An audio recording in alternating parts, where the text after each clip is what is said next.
Good morning, ladies and gentlemen, and special guests. On behalf of the Regional Chancellor, Dr. Karen Holbrook, and the Office of Veteran Success, we want to welcome you to the University of South Florida, Sarasota-Manatee campus as we commemorate the 20th year remembrance of September 11th, 2001. Through the twisted steel of the Twin Towers of the World Trade Center, the scarred walls of the Pentagon, and the smoky wreckage in a field in southwest Pennsylvania, the patriotism and resiliency of the American people shone brightly on September 11th, 2001. We stood as one people, united in our common humanity and shared sorrow. We grieved for those who perished and remembered what brought us together as Americans. Today we honor the lives we lost 20 years ago. On a bright September day, innocent men, women, and children boarded planes and set off for work, as they had so many times before. Unthinkable acts of terrorism brought tragedy, destruction, and pain, and loss for people across our nation and the world. For this reason, September 11th is recognized as Patriot Day and National Day of Service and Remembrance. Ladies and gentlemen, please rise for the Marching of the Colors by the Sarasota County Fire Department, assisted by Ross Allen, USF alumnus, class of 2002, playing the bagpipe.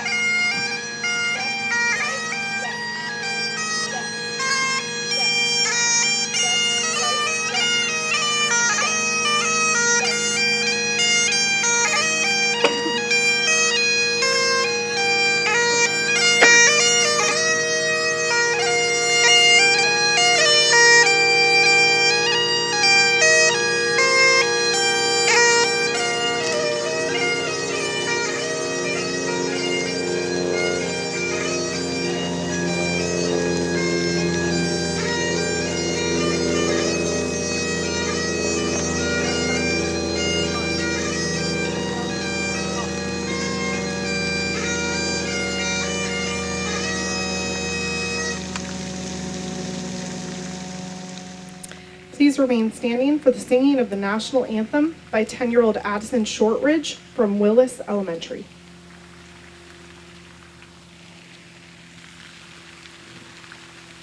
Oh, say, can you see by the dawn's early light what so proudly we hailed at the twilight's last gleaming, whose broad stripes and bright stars through the perilous fight o'er the ramparts we watched were so gallantly streaming, and the rocket's red glare, the bombs bursting in air, gave proof through the night that our flag was still there. Oh, say does that star-spangled banner yet wave for the land of the free and the home of the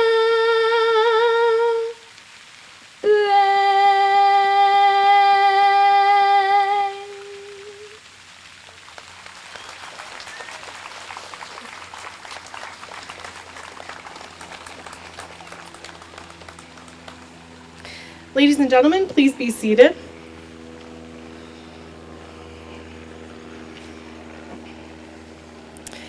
On Tuesday, September 11th, 2001, the following events took place. At 8:46 a.m. Eastern Time, American Airlines Flight 11 crashed into floors 93 through 99 of the North Tower of the World Trade Center with 92 people aboard. At 10:03 Eastern Time, United Airlines Flight 175 crashed into floors 75 through 85 of the South Tower of the World Trade Center with 65 people aboard. At 9:37 a.m., American Airlines Flight 11 crashed into the western facade of the Pentagon in Washington, D.C., killing 64 people aboard the plane and 125 military and civilian personnel inside the building. At 9:59 a.m., the South Tower of the World Trade Center collapsed. At 10:07, after passengers and the crew members aboard the hijacked United Airlines Flight 93 contacted friends and family and learned about the attacks in New York and Washington, they mounted an attempt to retake the plane. In response, hijackers deliberately crashed the plane into a field in Somerset County, Pennsylvania, killing 44 people aboard. At 10:28 a.m., the North Tower of the World Trade Center collapsed. Ladies and gentlemen, please allow me to introduce Mr. Garrett Lindgren, who served as a New York City firefighter with Rescue Company 3 on September 11th, 2001.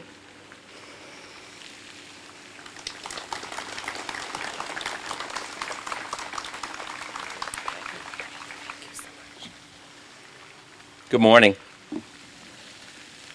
Such an honor to be here this morning. What a beautiful setting. I have to say, I had the greatest job on the face of this earth. We always said that in the firehouse. We have the greatest job on earth. The morning after 9/11, there were signs on our fire apparatus, some of which the apparatus were partially buried in debris. And some of the folks on my job had already made handmade signs up and put them under the windshield wipers on all these rigs that said, still the FDNY, still the greatest job on the face of the earth. I still feel that way 20 years later. It was awesome. We got to help people all the time. Regardless of what happened, people called 911, we came running. The morning of September 11th, I was completing a 24-hour shift. I had worked from 9 o'clock the previous morning, and by chance, I was working in Queens. I normally worked in the Bronx, but I was working overtime, and so I wasn't in my regularly assigned firehouse. Morning of September 11th, I just got to keep track of my time here because I don't want to upset Carlos, but because I could talk all day. But the morning of September 11th, we were approaching shift change, and what happens in every firehouse in the city, the folks coming in to come on duty, and everyone that worked the previous shift generally sit down, have coffee, and talk about the events of the day, talk about what went on the night before as far as our unit that we were assigned to for the night, exchange general pleasantries, how's your family, that kind of thing. I was in Special Operations Command, which was a very small segment of the FDNY with 11,000 uniformed members of the fire department. And I believe at the time, probably about 300 of us were in Special Operations. So we all knew each other. We trained together often, even though we worked in different boroughs normally. Major incidents, we interacted, so we all knew each other very well. I had turned down early relief from several different members of Rescue 4 where I was that morning. Kept telling everybody, maybe we'll catch something else before the end of the tour. Let somebody else go. My wife's working today. The kids are in school, so I'm not in any hurry.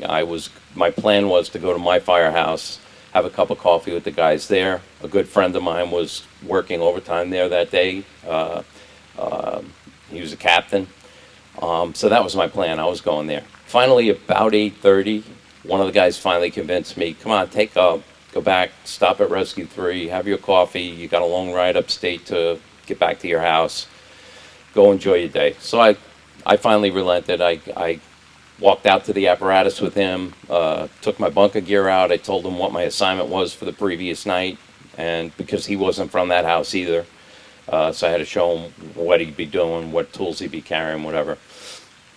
Hopped in my car, left Rescue 4, and in a very short period of time, I was already on the Triborough Bridge. For some reason, there wasn't much traffic that morning. Normally, it would have been pretty congested. Half asleep, getting off 24 hours of work. I'm listening to a talk show on WOR radio in my car, and they break in and say there's a fire at the World Trade Center. I assumed that it was probably something minor. World Trade Center was considered to be fireproof construction.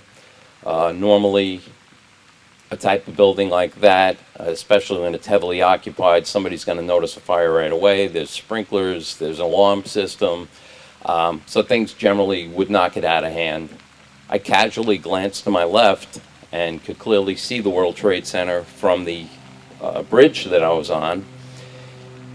And what I saw was what everyone in the country was seeing live on the TV screens, was a massive hole very far up on the side of the North Tower. Tremendous volume of fire, very heavy smoke condition, and I knew I was out of the firehouse maybe 5 minutes, and there was no major activity in the city. There's no way in the world that that fire could have propagated itself that quickly. And coupling that with the size of the damage to that tower, my initial thought was that someone had detonated the bomb up there. We all know, I think, well, those of us who were around back then, 1993, a truck bomb was planted under the towers in a parking garage. And at that time, those who were arrested for that act vowed that they would come back and that someday they were going to take the towers down. We were training for terrorist attacks for years. We were told by the federal government, it's not if, but when. And so we knew, but we didn't know it was going to be the World Trade Center. We didn't know it was going to be planes. We just knew there was going to be some kind of an act. So my immediate thought was terrorism, just based on the volume of fire and that massive destruction. Called my wife at work as I sped up to start trying to get to my firehouse as quickly as possible, because I already knew that they were going to need everybody on the department at this thing. It was already bigger than anything I'd ever seen. Called my wife. She had just gotten to work a little while before that. Told her what was going on. They, of course, didn't know. They were an hour north of the city, and she worked in a dental practice. They weren't watching TV or listening to the news. So I told her what was happening. I said, I'm heading for the firehouse. I know I'm going to end up at this because they're going to need all of us. By the time I got off the bridge and into the Bronx, the second tower was hit. By then, the news was reporting that it was an airliner that had hit, and then another airliner that had hit. It was very clear we were under attack. Got to my firehouse. I knew they were already going to have been on the road heading to the scene. So my goal was initially to get on the phone and call all of our off-duty members, which was not officially my responsibility, but this was uncharted waters. So I was going to get on the phone and call everyone from Rescue 3 who wasn't on duty, tell them what was going on, and tell them to start heading in. 2 steps up the stairs, and our voice alarm alerted, and it was a citywide alert. By orders of the chief of department, all off-duty members were ordered to report to their firehouses forthwith. That had never happened in 21 years on my job. There had never been a recall. The last recall was 1977, when we had a major blackout and rioting, and my dad was still on the job back then. He was recalled, but I was never recalled, never saw it happen. So that alone kind of stunned me. With that, my captain and 2 other members of my company who had been detailed out for the day, for the week, for dive training, because we did dive rescue and they were out for their recertifications. They came through the door. The captain quickly called to me and said, grab your bunker gear. We're going to take my car. We're going to Roosevelt Island, which is Special Ops Command for the FDNY. We're going to put a spare rescue truck in service. All 5 rescues are committed to the Trade Center right now, and they're concerned there's going to be another attack. They need a special ops unit, and we're going to be it. We got there as quickly as we could. We started to gather equipment. We were waiting for our repair shop to deliver the rescue truck, and I happened at that moment to be out loading breathing apparatus bottles into a fire department van. The rest of the crew was in the firehouse gathering equipment and bringing it out to me, and I suddenly heard a Mayday message come over the radio in the van, and it was a firefighter saying that the South Tower had just collapsed. And shocking. I mean, I've been at collapses. I've been at fires where collapses happened while we were there. We were the collapse rescue unit for the city, so I've been to many building collapses. Never been to a 106-story building collapse. Never thought I would. But I quickly looked south, and where I had seen the towers burning, I just saw a massive cloud, so I knew he meant that that whole structure was down. Ran inside, grabbed my captain, said, "Hey, Cap, the South Tower is down." He said, "Okay, we're not waiting for that rescue truck." We took a spare pumper and the fire department van that I was loading the bottles into. We had about 12 off-duty members at that point. We headed off for the Trade Center. South Tower was down, North Tower was still up. I called my wife again. I said, "We're on our way. We'll be there in a few minutes. A lot of us are going to die there. It's worse than anything I could ever imagine." Of course, I didn't want to alarm her, but I had to tell her. I told her I love you, and I love the kids. Give them a hug and a kiss. I don't know if I'm coming back. And I was never much of a dramatic guy. And I never ever felt that way, ever, when I got on a fire engine and started responding to an incident. We looked forward to helping people. We looked forward to responding to the worst possible incidents, not because we wanted to see people suffer, but because we knew we often could make a difference. Everyone reacted that same way that morning, but most of the guys I've spoken to, and a lot of them are a lot tougher than me, and they all said the same thing. I didn't think I was going home again after that. But we had to do it. That was our job, and that was our calling, really. So I told that to my wife. I think about that often because it's a horrible, horrible thing to ever tell a loved one. You know, my goal wasn't to alarm her, but I felt the need to prepare her. Excuse me. We got stuck in some traffic coming out of the Queens Midtown Tunnel. I think we did some kind of fancy evasive driving and jumped some sidewalks and finally got onto the East River Drive, and the NYPD by then had closed the East River Drive, so it was clear sailing. We were going maximum speed.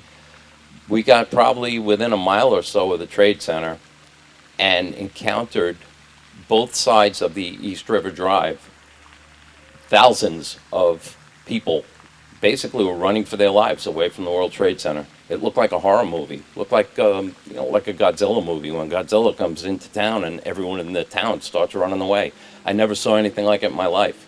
My captain at the time had like 36 years on the job. He had worked through the riots and the war years, and he commented on it. When he commented on something like that, in the manner of, "Oh my God, I can't believe what I'm saying," we knew things were pretty bad because nothing fazed him. He was just 100% all the time. We made our way past those folks. The North Tower came down right before we got there. Till this day, I say we were saved probably by that traffic, and then again by having to slow down momentarily because those folks who were evacuating the area were on the road where we were trying to get through. We got to a point near the Trade Center and couldn't go any further. We couldn't see. We were afraid we were going to start running over people. So we abandoned our apparatus, grabbed whatever tools we could carry, whatever we thought we needed, and we started to walk in the direction that we thought we needed to be, but we really couldn't see. We had a general idea where we might have been, but it was, so many people have called it nuclear winter. I liken it to what you experience when you're having a blizzard, nighttime, maybe late at night, and you're outdoors and it's snowing and the snow's deep it's perfectly quiet. It's unbelievably quiet. That's how it was. Then I realized, there's hundreds of firefighters on the scene right now that have portable two-way radios. There's not a word on the radio. So my captain got on his radio, called my unit, Rescue 3, a couple of times, no answer. And one of the firefighters in our group, I don't know who it was because I couldn't see them, just blurted out, "Everybody's dead." And I say till this day, this was 2 fifth alarm assignments at this point. A fifth alarm in the FDMY is a massive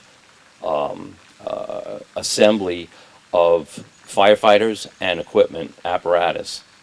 It's a tremendous amount. Hundreds and hundreds and hundreds of firefighters were on the scene. So to hear one of our guys say everybody's dead, and to realize there's 2 106-story buildings down, that was a believable statement, even though it was hard to take in. After a short time, we did start to hear a few messages on the radio, a few what we call Mayday messages. A Mayday is when a firefighter's down at an incident, or there's either a threat of a structural collapse or an actual collapse. In these cases, these firefighters were giving Maydays telling us they were trapped. One of them was trapped under a pumper. He was actually operating the pumps on an engine company. He was hooked up to a hydrant. He sounded like he was injured. Of course, he was, you could hear the stress, the anxiety in his voice, but he was giving very rational reports. He was telling us exactly where he was. He gave us a street location. He said, I'm with engine, I think it was 65. We're hooked up to a hydrant. I was supplying a standpipe. He gave all the information. I'm trapped. I'm under the pumper. I can't see out at all. I'm completely encased here, and I'm injured. And our only response that we could give at the time was, and we all, on the fire service, we call each other brothers and sisters, and it's really a family. It really is. So the immediate response was, "Hang tough, brother, we're coming. We're going to get you." The truth was, we had no idea where he was. There were no street signs anymore. Visibility was still almost zero. It was as if we were inside a burning building. Anyone that's ever been inside a burning building, if it's starting to really take off, it's black environment. You can't see your hand in front of your face. That's how it was in the street. And we were kind of navigating our way over fallen debris, girders, turned over fire trucks. I'm talking like tower ladders, which are huge and heavy, overturned and burning, ambulances, police cars burning. It looked like I was never at war. To me, that looked like what war looked like. It was uncharted waters. As I say, we did a lot of collapse rescue over the years, and we had responded to almost anything you could ever imagine.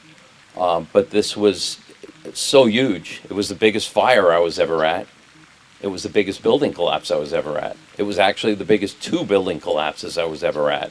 And eventually more buildings than that. Eventually Building 7 went on fire. That was about 70 stories. And that became fully involved because there was no water supply. Because when the towers came down, they broke the mains. And at the time, they had off-duty firefighters and retired firefighters and civilians who were stretching supply lines from the Hudson River from a fireboat. So that took a long time to get going, and by then the Building 7 was fully involved in fire, 70-something stories, and eventually that collapsed. So the 3 biggest building collapses I had ever been at, and they were all at one place. So we did the best we could. We picked a spot and we started to search. After a while, we heard a Mayday message on the radio, and it was Ladder Company 6's captain. He told us exactly where he was. We're in the North Tower, the B stairwell, 6th floor, I think it was. We can't get out. There's been a collapse. They had no idea that we knew there had been a lot more of a collapse than he was aware of. He couldn't tell. He thought he was in a localized collapse. There's been a collapse. We can't get out. We need you to come and get us. We have a civilian that we were carrying down from the upper floors. He gave a number of how many were there. There was a Port Authority police officer there with them. There were a couple of firefighters from other companies other than his company. and he said, "We're all injured, but we're okay. We're stable. There are other members of the department that we can hear, but we can't see them. We know where they are. They're badly injured. They've already told us they're badly injured. Their condition's deteriorating. You got to get to us." In the meanwhile, they were trying to get to those couple of members, and they knew who they were. They spoke to each other on the radio. There was no way for them to get out of where they were to get to those couple of members of our department. And sadly, while they were still trapped, they eventually lost contact, and those firefighters passed away there. So that made it even worse for them to deal with that, to be so close to a rescue and not be able to do it because you just can't get to it. Over? Okay, I'm already over. So I gotta talk really fast now. In any event, eventually, hours later, they did finally locate Ladder 6. When the dust finally cleared, one of the firefighters in that stairwell looked up and saw sunlight coming through about 20 feet above them. He climbed up, he looked out, he saw Engine 53 and Ladder 43 from Harlem. They were on the pile searching, and he started calling them on the radio over and over and over again. He said, turn around, 180 degrees behind you. And he started waving his arm out of this little hole, and they spotted it, and that's when their rescue finally began. It was hours later. They were able to successfully get them all out, including the civilian that they had been carrying down from, I don't know, the 80th floor or something like that. And she had kept telling them all the way down, just leave me. You guys got to get out of this building. It's going to fall down. You can't keep carrying me. I'm slowing you down. And they kept saying, no, we don't do that. We're firefighters. This is a fire. It's an emergency. You're a victim right now. We need to take you out. We can't leave without you. You're going with us. Her name was Josephine. Well, till this day, and I just saw the former captain of Ladder 6 on a talk show the other night. He's a deputy chief now, nearing retirement. And he said till the day that Josephine passed away, the guys from Ladder 6 always told her she was their hero because she saved their life by slowing them down. And it's true, because everything below them collapsed and everything above them collapsed. And they were where they were because they were doing the right thing and helping her. And of course, she always said they were her heroes. Fast forward to a couple of years ago, sadly, Josephine passed away, and I don't think had a whole lot of family in New York. And the guys from Ladder 6 gave her a line-of-duty fire department funeral. They attended, all the surrounding companies attended, a lot of members of the department that weren't even on the job on 9/11, just out of respect for her. And the bond that she had developed with the firefighters that saved her. She got a line-of-duty funeral, Class A uniforms. The guys from Ladder 6 were her pallbearers, and the police officer from the Port Authority Police, they were her pallbearers. They took care of all the expenses. So, they gave her life. She kind of gave them their life. She lived the rest of her time and then was shown tremendous respect at the end. The day, and I'll try to close as best as I can, the day, of course, didn't end well. We only found, and I say we, I mean 11,000 of us, out of all of us, we only found a few live victims out of that entire first day, which was the two that I saw and actually got my hand on their Stokes basket momentarily and was able to pass a little bit of a encouraging word to them, which everyone did. Other than that, I didn't see any live victims. It was terrible. We were walking on top of what used to be the outer structure, the frame of the Trade Center that everyone's familiar with, those Y-shaped steel beams. And we're way above the ground walking, and you could see flattened fire apparatus, and we could see that there were firefighters down there. And we would send one or two guys down, they would check, and inevitably every time they were already deceased. There was nothing we could do. So it was a sad day. It was overwhelming as far as shock and trauma goes. PTSD became a part of so many of our lives. Mine, for sure, for many years. There's someone very special sitting over there, 2 seats from my wife, my good friend Mary, who is an awesome, awesome counselor who specializes in PTSD. And she's probably the reason I'm up here standing and talking right now about a horrible event and I'm not crying anymore, which I did for years. She is top shelf, and I've recommended a lot of other first responders to her because she is the best. And I see her sitting there and I just got to mention. In any event, they cut us loose from there about 1 o'clock in the morning, I guess, because we had been there from the beginning. They sent us back. They wanted us to eat and get a couple hours of rest. And then we were going to go through the process until this ended, until, all the debris was gone and all the victims were recovered. The only other thing of note, I realized about 11:30 at night, we got off the pile to get a drink of water, and a member of Rescue 3, who I hadn't seen all day, started calling my name, and I saw him, and he had a look of horror on his face, and he came up, and he embraced me, he gave me a big hug, and he said, "Thank God you're alive, I can't believe it." And I said, "Well, yeah, I'm glad you're alive too," but, he just seemed really, like, almost over the top. And he looked at me, he said, "You don't know, do you?" And I said, "What?" He said, "You're on the missing list."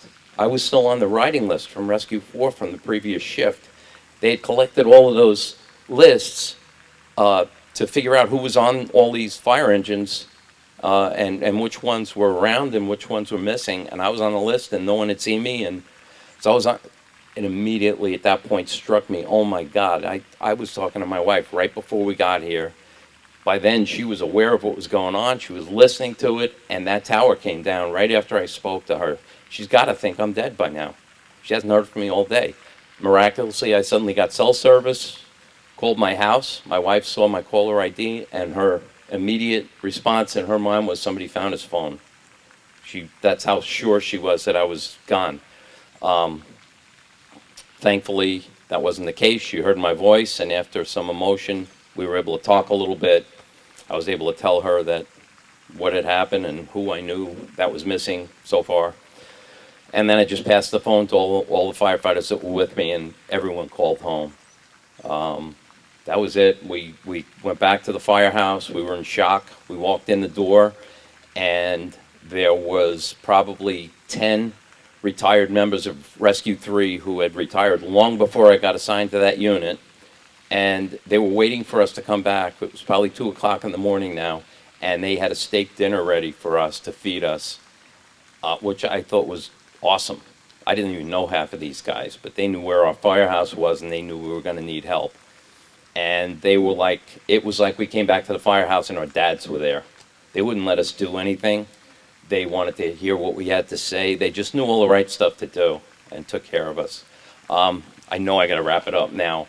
That's the abbreviated version of my story of how 9/11 was for me. I guess you can probably glean from it that it was bigger than everybody here, including myself, and that's why it's very hard to kind of Reader's Digest it because it was just such a big event. The PS to this, everyone I had coffee with at Rescue 4 that morning died, was killed right after I left. Everybody that was on duty, plus 2 off-duty members of my company, Rescue 3, were killed, and I was right in the middle. And for years, Mary kept trying to convince me you're here for a reason because I had survivor guilt. And this is part of the reason right now is I speak on behalf of heroes. They were heroes. And, 23 NYPD, 37 Port Authority Police, 343 New York City firefighters never went home that night. And hundreds and hundreds have died since from 9/11 cancer. So if I could ask, just keep them all in your prayers. And thank you for sitting out here in the heat and listening to a little bit of my story. I really appreciate it. It means so much to me, and it's such an honor that I was asked to come and speak today.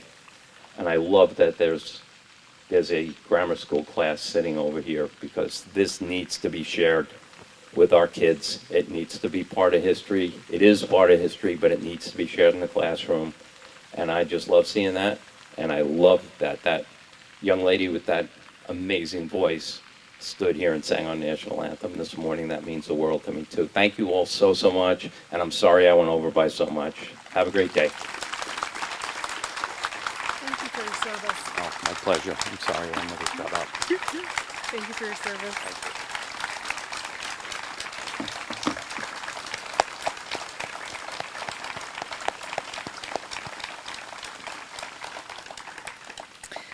Ladies and gentlemen, the University of South Florida, Sarasota-Manatee Campus Regional Chancellor, Dr. Karen Holbrook.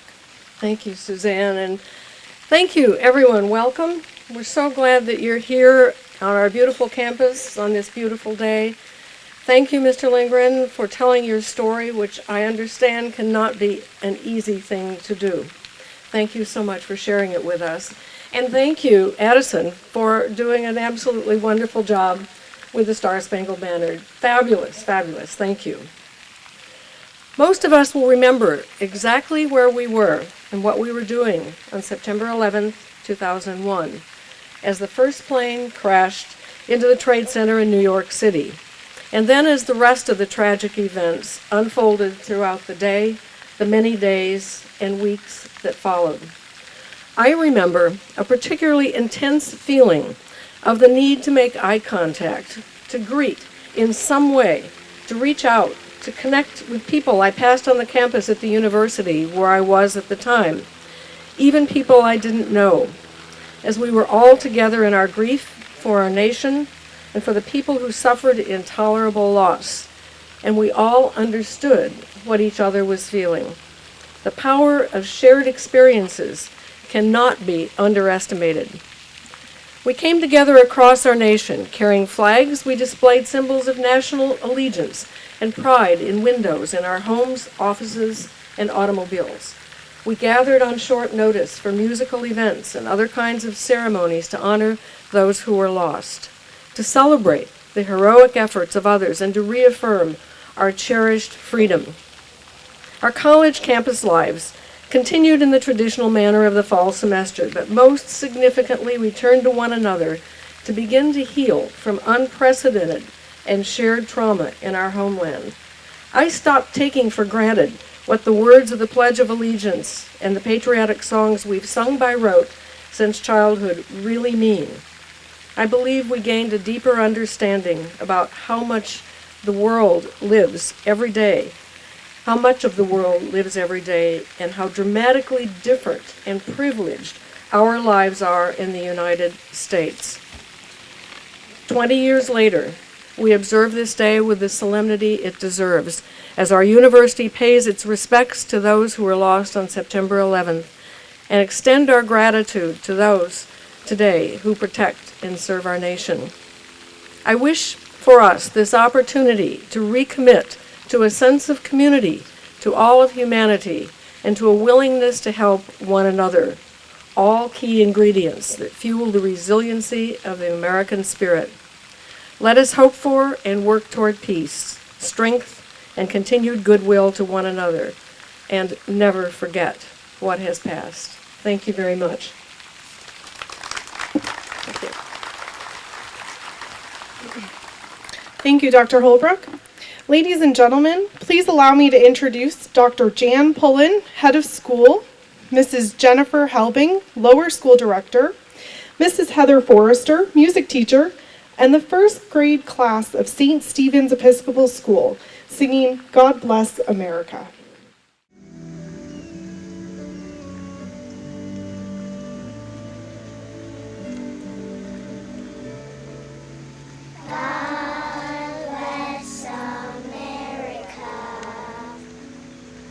Land that I love, stand beside her and guide her through the light with light.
left, right, left, right, left, right, left. Left, right, left, right, left, right, left. Left, right.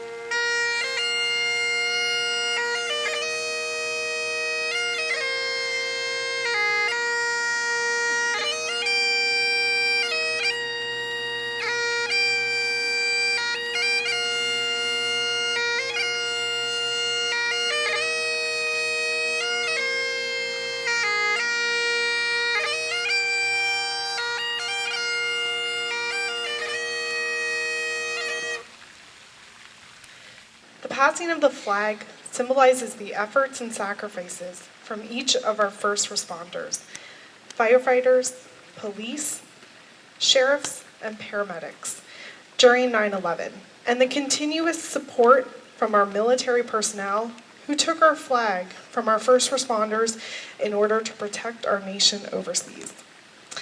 Sarasota County Fire Department, Lieutenant Johnny Rigney, USF Campus Police Department, Officer Ashley Unger, New College of Florida, Officer Michael Cleary, Dr. Natasha Zersher, Sarasota County Sheriff's Office, Sergeant Dana Dolly, former 911 operator Mindy Muscle Banks, United States Army Staff Sergeant Daryl L. Browning, United States Marine Corps Gunnery Sergeant Zachary D. Fuller, United States Navy Petty Officer First Class Yalvi Amedo, United States Air Force Senior Airman Casey Cartmel.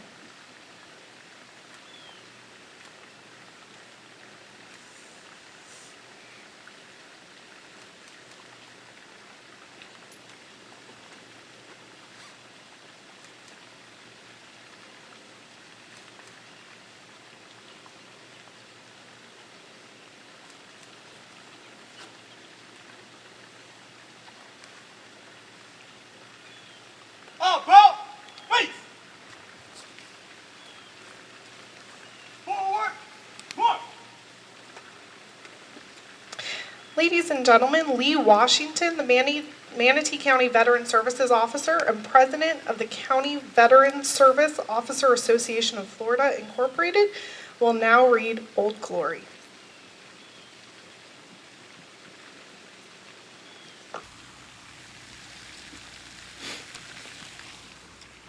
Good morning. I'm honored to be here with you this morning, and I want to offer you these words of reflection. I am Old Glory. I am the flag of the United States of America. My name is Old Glory. I fly atop of the world's tallest buildings. I stand watch in America's halls of justice. I fly majestically over great institutions of learning. I stand guard with the greatest military power in the world. Look up, and you will see me. I stand for peace, honor, truth, and justice. I stand for freedom. I am confident, I am resolved, and I am proud. When I am flown with my fellow banners, my head is held a little higher, my colors a little truer. And except for my God, I bow to no one. I am recognized all over the world. I am respected, I am loved, and I am feared. I have fought in every battle of every war for more than 200 years. Gettysburg, San Juan Hill, the trenches of France, the Argonne Forest, Anzio, Rome, the beaches of Normandy, Guam, Okinawa, Korea, Vietnam, Afghanistan, Iraq, Syria, and scores of places long forgotten by all those but those who were with me. I was there. I've led my soldiers, Marines, sailors, airmen, Coast Guardsmen. I followed and watched over them. They loved me. I was on a small hill in Iwo Jima. I was dirty, battle-worn, and tired. but my Marines, sailors, and airmen cheered me, and I was proud. I have been soiled, burned, torn, and trampled on the streets of countries I have helped set free, but it does not hurt, for at last they are free. It does not hurt, for I have been soiled, burned, torn, and trampled on the streets of my own country.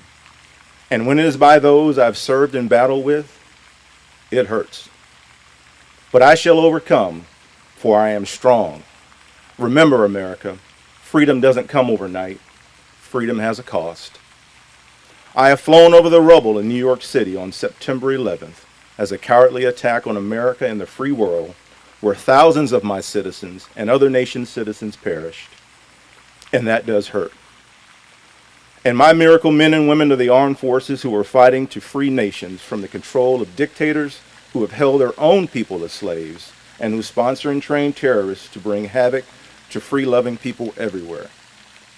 The magnificent men and women of our military and our first responder corps look up to me as they fight to keep us all safe every day. And how disheartening and demoralizing it is for my troops to hear the critical words from those who want and demand immediate success at no cost to themselves. I've been a silent witness to all of America's finest hours, and I long to see us united more than ever before. But my finest hours comes when I am torn into strips to be used as bandages for my wounded comrades on the field of battle. When I fly at half-mast to honor my soldiers, my Marines, my sailors, my airmen, my Coast Guardsmen, our fire and police departments men and women, and our medical workers. And when I lie in the trembling arms of a grieving mother at the gravesite of her fallen son or daughter. America, I am proud to be your flag. I am proud to be your banner for freedom. My name is Old Glory. Long may I wave. Dear God, long may I wave.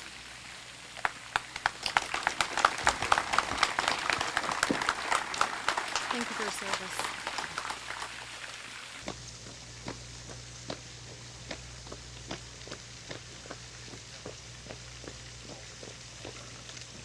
Ladies and gentlemen, please join us in a 30-second moment of silence, followed by the Sarasota County Sheriff's Office, Sergeant Dana Dawley, Sergeant Daryl Seckendorf, Deputy Carrie Lucy, and Deputy Steve Farley conducting rifle honors, followed by taps by United States Marine Corps Sergeant James B. Pullen. If you are a uniformed personnel, please stand and salute for the playing of taps.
gentlemen, the Director of Campus Engagement for Veteran Success and Alumni Affairs, Carlos Moreira.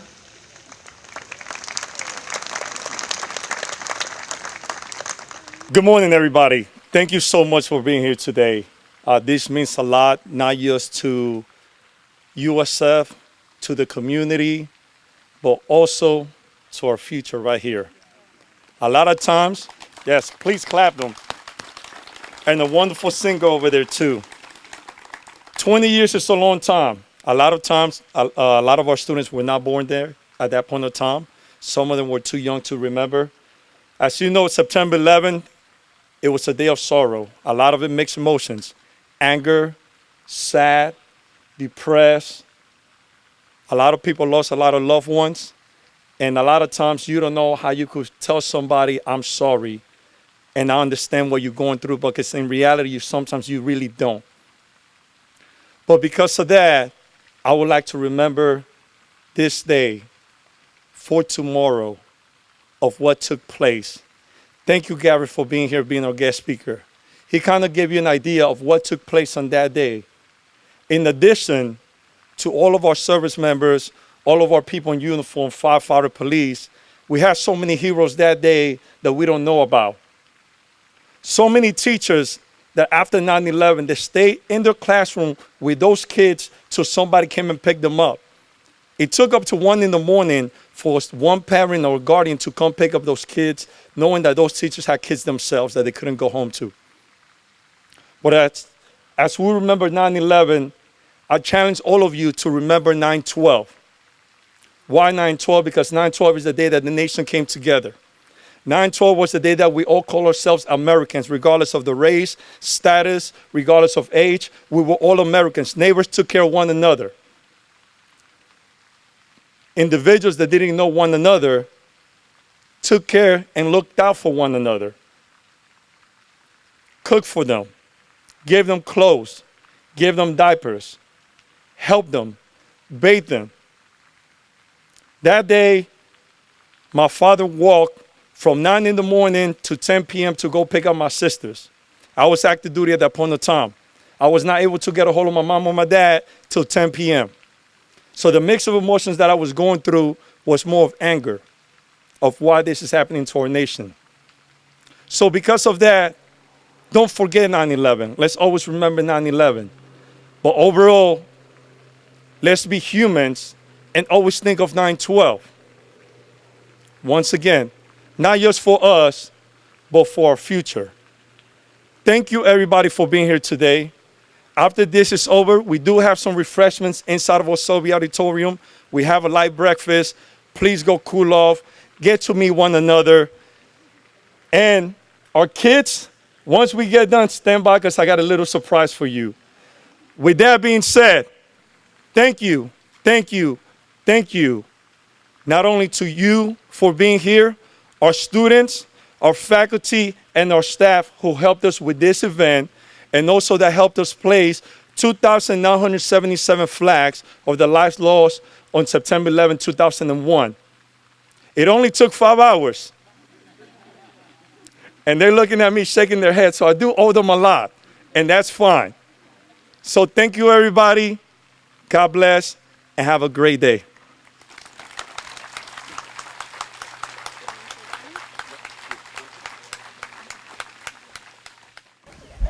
It's my story. Years ago it was very difficult to tell it because of the PTSD, which is well under control thanks to good people.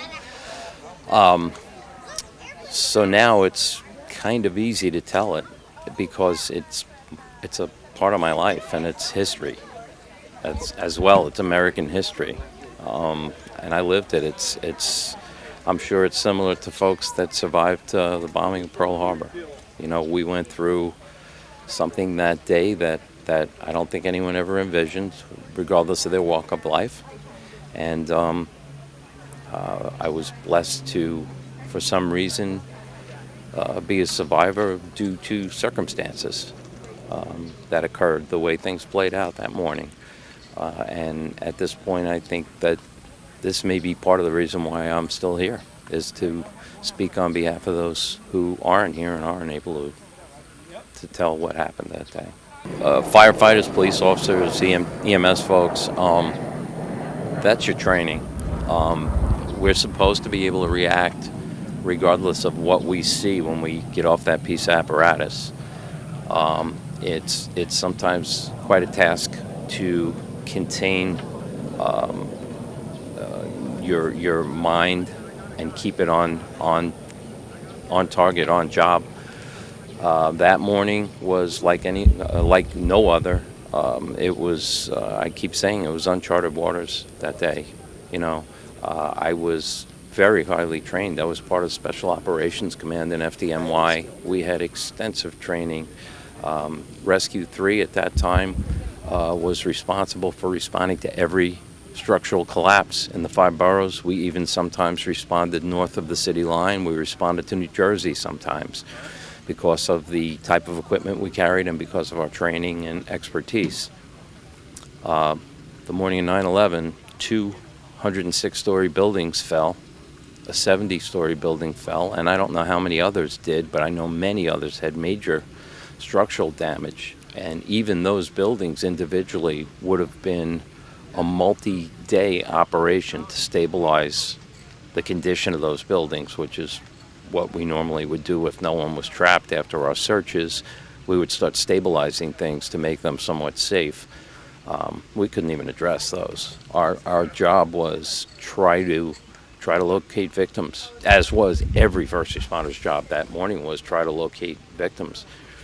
But with all our background in collapse rescue, nothing could prepare anyone for that morning. We were even second guessed on a national level in the 9/11 report. Not my unit in particular, but the FDNY's response to 9/11. I basically said goodbye to her, thinking it would be the last time. And as I said this morning, I'm never ever been one for the dramatics. I truly believe that there was a very, very good chance that everybody in that fire department van with me and myself were not coming back. I already knew, because one tower was down before we got there, I already knew hundreds of my brothers were dead. And, that was a given, and I knew there was at least one more tower that could come down. So we didn't know at the time, but very quickly the rumors started flying that the government had intel that they may attack the first responders while we were doing the search and rescue. We were told that there were potentially ambulances had been hijacked, and that they were going to access the scene using those vehicles and then just do an assault on the site. So we had that in our mind. Several times the first morning we were told there was unidentified planes incoming. Thankfully, they ended up being at one point a Black Hawk helicopter from our military, which I actually heard people on the pile say it's one of ours. I mean, that's like a John Wayne movie, you're not going to see that in Lower Manhattan. It's one of ours, but it was true. That was a proper response. And then later another incoming, and it turned out to be a fighter jet, which was also, oh my God, that's not like the 4th of July flyover. They're protecting us right now. And we did feel better once we saw that gunship, and then we saw the fighter jet. We actually felt relief, because we did have concern in the back of our minds that, you know what, they're right. They're part of the motive of terrorists oftentimes is secondary attacks to take out the first responders, and we knew that. We were trained for that. But it's a concern. Just because you're trained to be aware of something doesn't mean you're not going to take a couple of rounds, or have an IED go off or something. So it was a test of the FDNY and the NYPD and the PAPD that morning. More and more responders are being diagnosed with illnesses that are already accepted as being 9/11 related. But add to that now that there are more illnesses that many 9/11 responders are coming down with that are not covered. I have one of those. I have numerous illnesses that are covered, but I was diagnosed several years ago with toxic neuropathy, which is, over a period of time, a very disabling issue. It's neuropathy, just like diabetics get, but in my case, the neurologist says it's because I was exposed to high levels of hazardous chemicals.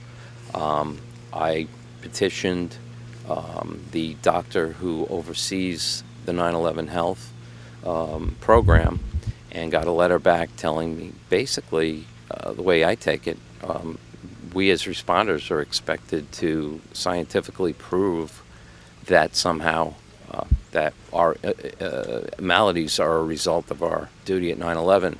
I have started doing some studies, and I very quickly found out that one of the chemicals that was present at the Trade Center was dioxin, and dioxin causes nerve damage, which is what neuropathy does. It kills your nerves. I then did further research and found an article about a study that was done that found that there was 100 times more dioxin in the exposure that we suffered at the World Trade Center than has ever been recorded in any exposure anywhere. So we were exposed to 100 times more dioxin than has ever been recorded at an exposure. It causes nerve damage, and they're not acknowledging the responders that now have nerve damage. 9/11 was obviously a horrific day in the history of this country, every bit as horrific as the attacks on Pearl Harbor, December 7th, 1941, a day that will live in infamy. I still remember it. I learned about that in school. Also learned about it because my dad was a World War II vet who fought for General Patton, so he also kind of reminded me about things that mattered. We live in the greatest country on the face of the earth, and I still believe that. We're in terrible times right now. There's a lot of negative things going on in our country. There's a lot of negative things that have been done that have happened in other countries that directly affect our country. We're still the greatest country in the world, and I think we're going to work through this. But it is so important, in my humble opinion, that our school children be taught the true history of our country, of other countries that have effects on us, positive and negative. They need to not grow up in a vacuum. They need to not grow up with blinders on. They need not to be taught to hate, which many schools are teaching kids to hate other kids now based on what they look like or what they believe. That's horrendous. And it's to the detriment of our country. Our soldiers, our military, they didn't fight all the battles that they fought, lose so many lives, lose so many limbs, destroy so many of these young volunteer heroes. They didn't do what they did so that our country can give up and go away. So I strongly urge the folks who make the calls in our school systems to certainly incorporate the true story of the 9/11 attacks on our country and the effects that they had, and to backpedal through our history and teach what really happened, good, bad, or otherwise. You know, there's scars there. There's lots of things that happened in America over the years that weren't good. I'll be the first one to acknowledge that. Just tell the truth. Let these kids know. And I do have to say, on the note of these kids, just awesome. That young lady sang our national anthem, gave me chills. Those little first graders, they're just awesome. They're America. That's what I think of America, is that kind of thing. Thank you so much. METV has been fabulous in their coverage of all things 9/11. I lived here since 2003, and you and I, Charlie, have become good friends, as a matter of fact, and I do cherish our friendship. You're a terrific guy, and you have definitely seen to it over the years that 9/11 hasn't been forgotten, and your respect and honoring of myself and my fellow first responders is just fabulous, and it's appreciated. We're humbled to do it. Thanks.